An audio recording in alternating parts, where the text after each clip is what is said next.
Ancelotti အနေနဲ့ဒီကမ္ဘာဖလားမှာဘယ်လိုပုံစံမျိုးကြီးပြင်ဆင်ထားမလဲတိုက်စစ်ကလည်းဂိုးရသလိုခွန်စစ်ကလည်းအမြဲတမ်းပြန်ပြီးတော့ဂိုးတွေအမြဲပြန်ပြီးခွင့်ပြုနေရတဲ့ပြဿနာရှိရပေါ့ဂျော်ဘတိုတယောက်ကိုမရွေးခဲ့လို့ဘာဖြစ်နေရလဲဆိုတဲ့ဟာမျိုးပြောချင်တာမဟုတ်ပဲနဲ့အဲ့လိုပဲနေမာကိုရွေးဖို့ပဲဂျော်ဘတိုကြီးကိုခြံခဲ့ရလားပေါ့နော် Ancelotti အနေနဲ့ဘရာဇီးတင်းကို Ancelotti အနေနဲ့ဘယ်လောက် level အတိုင်းအတာတစ်ခုထိဆက်ခေါ်သွားနိုင်မလဲအဲ့တော့ final လား champion လားဒါမှမဟုတ် semi final လာ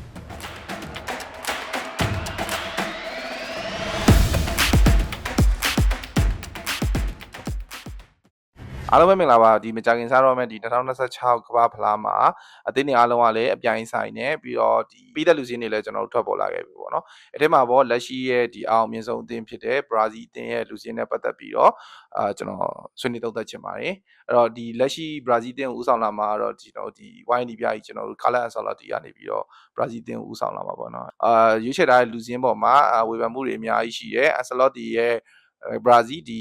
ီကမ္ဘာဖလားမှာဘယ်အဆင့်ထိရောက်မလဲဆိုတဲ့ဝေဖန်တန်တွေအကြံပြုတန်တွေအများကြီးရှိရပေါ့နော်ပရိသတ်တွေအနေနဲ့ဒီဘရာဇီးရဲ့လူစင်းပေါ်မှာသဘောမကျတာရှိရဲသဘောကျတာရှိရပေါ့နော်အဲ့တော့အဲ့ဒါနဲ့ပတ်သက်ပြီးတော့ကျွန်တော်ပြောပြချင်ပါတယ်အဲ့တော့လက်ရှိ Ancelotti ရွေးချယ်ထားတဲ့လူစင်းမှာပေါ့နော်အများစုကတော့ကျွန်တော်တို့ဒီဥရောပကစားသမားအများစုဆိုပေမဲ့ဒီဘရာဇီးလီးယားကစားသမားတွေကိုလည်းတော်တော်များရွေးချယ်ထားတယ်အဲ့ထဲမှာကျွန်တော်တို့နည်းနည်း highlight လုပ်ပြီးပြောစရာဆိုလို့ကျွန်တော်တို့ဒီနေမာအကြောင်းပေါ့နော်အဲ့တော့နေမာကလက်ရှိချိန်မှာတော့ဒီ Santos တင်မှာကစားနေတယ်အားလုံးလည်းသိတဲ့အတိုင်းပဲဒါပေမဲ့နေမာကလက်ရှိချိန်မှာတိုင်ရန်ပြဿနာတွေနဲ့ပြီးတော့အသက်အရွယ်ရတော့၎င်းသူ့ရဲ့ performance ရတော့၎င်းပေါ့နော်ဘရာဇီးတင်မှာရွေးချယ်ခဲ့တာနဲ့ပတ်သက်ပြီးတော့အများကြီးဝေဖန်တန်တွေရှိရပေါ့နော်ဘရာဇီးပြည်သက်တွေအများစုကတော့ဒီနေမာကိုရွေးတဲ့အပေါ်မှာတော့အများကြီးဝမ်းသာပါတယ်ကျွန်တော်လည်းနေမာကိုကြိုက်တယ်ဖြစ်တဲ့နေမာဒီကမ္ဘာဖလားမှာပါလာတာဖြစ်တဲ့အတွက်ဒီနေမာရဲ့နောက်ဆုံးကမ္ဘာဖလားလည်းဖြစ်မှာဖြစ်တဲ့အတွက်ကျွန်တော်တို့ဒီနေမာကိုကမ္ဘာဖလားပါတာကိုတော့သဘောကျတယ်ဒါပေမဲ့အတင်းရဲ့ squad တဲ့အရာဆိုရင်နေမာပါတင်းတဲ့ကစားသမားတယောက်ဟုတ်လားမဟုတ်လားဆိုတော့ဒီမိကုန်းထုတ်စရာတွေအများကြီးရှိရပေါ့နော်အဲ့တော့ဘာလို့နေမာဒီ April 11လူစင်းမှာမပါလာဘူးပေါ့နော်အထူးနောက်ဆုံးအပြီးသက်လူစင်းမှာပဲ26ရောက်လူစင်းမှာပဲသူပါလာပဲပေါ့နော်အဲ့အတွက်ကိုဒီနေမာအစားကျွန်တော်တို့ခြံခဲ့ရတဲ့ကစားသမားချိုးရှိရပေါ့နော်အဲ့တော့ကျွန်တော်ဆိုလိုချင်တာဒီ Ancelotti အနေနဲ့ကဒီနေမာကိုသူ့ရဲ့ကစားကွက်လိုအပ်ချက်အရာကြောင့်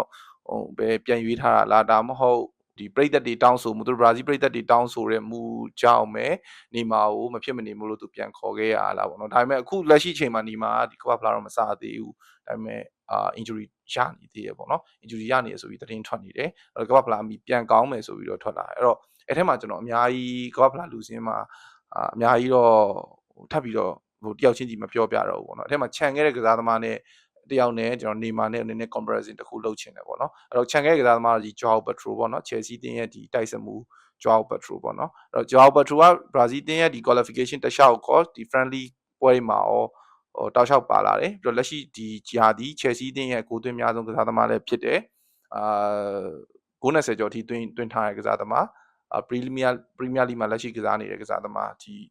လူငယ်ကစားသမားပေါ့နော်နေမာကလက်ရှိဒီရာသီမှာဆမ်တိုတင်မှာကစားနေတယ်ကစားပွဲချိန်တော်တော်များတော့တန်ရာရင်နဲ့ပဲသူထုံးစံတိုင်းသူရုံးကန်နေရတယ်ပေါ့နော်အဲ့အတွက်ကိုကျွန်တော်တို့နေမာကိုရွေးဖို့ပဲ Joao Pedro ကြီးကိုခြံခဲ့တာလားပေါ့နော် Ancelotti အနေနဲ့ဖီအားတွေကြောင့်ပဲသူ Joao နေမာကိုမဖြစ်မနေသူရွေးလိုက်ရတယ်ဒါပေမဲ့အဲ့အတွက်ကိုကျွန်တော်ဆိုလိုချင်တာJoao Pedro ကသူ့ရဲ့ကစားကွက်နဲ့အမွင်လို့ပဲထားခဲ့တာလို့တော့ကျွန်တော်တို့မမြင်ဘူးပေါ့နော်တခြားကိစ္စတွေကျွန်တော်တို့မသိနိုင်တဲ့တခြားကိစ္စတွေ internet ကိစ္စတွေရှိကောင်းရှိနေလိမ့်မယ်ပေါ့နော်အဲ့တော့Joao Pedro တယောက်ကိုမရွေးခဲ့လို့ဘာဖြစ်နေရလဲဆိုတဲ့ဟာမျိုးပြောချင်တာမဟုတ်ဘဲနဲ့အဲ့လိုပဲဒီပြတွေကသူတို့ရဲ့ပေါ်မှာရှိတဲ့ PR တွေကိုမလွန်ဆန်နိုင်လို့ပေါ့နော်ပရိသတ်လူကြအဲ့လိုမျိုးကိုကစားကွက်နဲ့အဝင်မဲ့ကစားသမား on form ဖြစ်နေတဲ့ကစားသမားတွေကိုမရွေးခဲ့ရလားဆိုတဲ့အချက်ကတော့ဘရာဇီးတင်းရဲ့ဒီ2026ကမ္ဘာဖလားလမ်းကြောင်းမှာတော့အနောက်ရှက်တစ်ခုဖြစ်လာနိုင်တယ်ပေါ့နော်ဘာဖြစ်လို့လဲဆိုတော့နေမာအစားပေါ့နော်နေမာအစားရွေးမယ်ဆိုရင်တခြားခြံခဲ့လို့ရတဲ့ကစားသမားတွေရှိရတာ ਨੇ ကျွန်တော်က Joao Pedro နဲ့လဲပြီးတော့ခြံခဲ့တာကြီးကတော့တော်တော်ကြီးသဘောမကျတဲ့မှာပါတယ်ပေါ့နော်အဲ့တော့လက်ရှိတိုက်စစ်မှာလည်းရွေးထားတဲ့ကစားသမားကျွန်တော် Igor Thiago ကတော့ဘုံမောဟိုဒီ Bradford တင်မှာဒီရာဒီဂိုးတွေအများကြီးသွင်းတယ်ဆိုပေမဲ့ကျွန်တော်က Igor Thiago ရဲ့ကစားပုံနဲ့ Brazil နဲ့အရင်ကြီးမလိုက်ဖက်ဘူးနံပါတ်9 striker ဖြစ်ပေမဲ့ Ancelotti သွားတဲ့ပုံစံအရဒီလုံးဝ Brazil ရဲ့ဟိုမှာဒီလုံးဝ pure နံပါတ်9 forward ကိုအရင်ကြီးအပြုတ်ပြီးကစားတာမျိုးမတွေ့ရဘူးเนาะနောက်ပိုင်းပွဲတွေဆိုရင် Konya တို့ဘာတို့ဟိုကျွန်တော်တို့ဒီ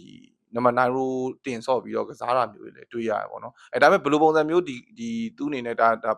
formation testing လုပ်တယ်လို့ပဲကျွန်တော်ကတော့ထင်ပါတယ်အဲ့တော့သူကမ္ဘာဖလားမှာသူပွဲထွက်လာမဲ့ပုံစံပေါ်မူတည်ပြီးတော့ဒီ Brazil ရဲ့လူစင်းကဘယ်လောက်ထိ effective ဖြစ်မလဲဆိုတာကတော့တ တစ်ချက်စောင့်ကြည့်ရမယ်ပေါ့နော်အဲ့တော့ဘရာဇီးအသင်းကဒီလက်ရှိကမ္ဘာ့ဖလားမှာဆိုရင်တော့အုပ်စု6နေလို့ပြောလို့ရတယ်ပေါ့နော်ဘရာဇီးအသင်းကဒီ2026 World Cup မှာဒီအုပ်စု C မှာကြာရောက်နေပြီးတော့ကျွန်တော်တို့ဒီ Morocco,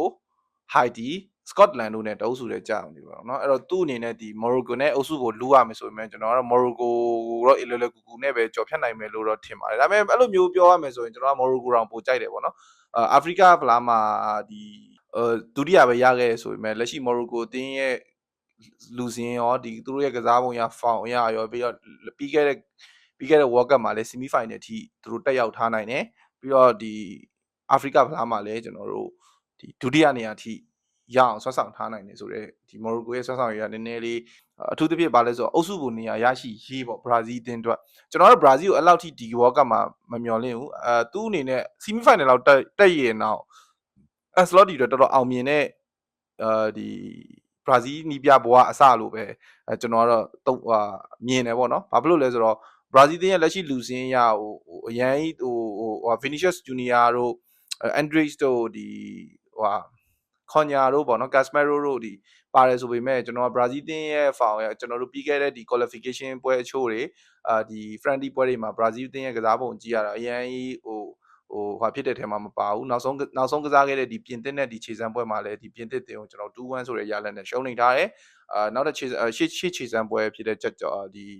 ပါလေဂျပန်နဲ့တင်မဲ့ပေါ့လေဂျပန်ကိုကျွန်တော်ရှုံးထားတယ်ပြီးတော့ချို့အာဖရိကကလပ်နဲ့လည်းကစားတာအာဖရိကအတင်းတင်းနဲ့ကစားတာကျွန်တော်နာမည်တော့မေ့နေပေါ့နော်သူတို့နဲ့တည်ကြထားတယ်ပေါ့နော်အရန်ကြီးပေါ့နော်ခြေစမ်းပွဲက concept တည်ငြိမ်တာမျိုးမဟုတ်ဘူး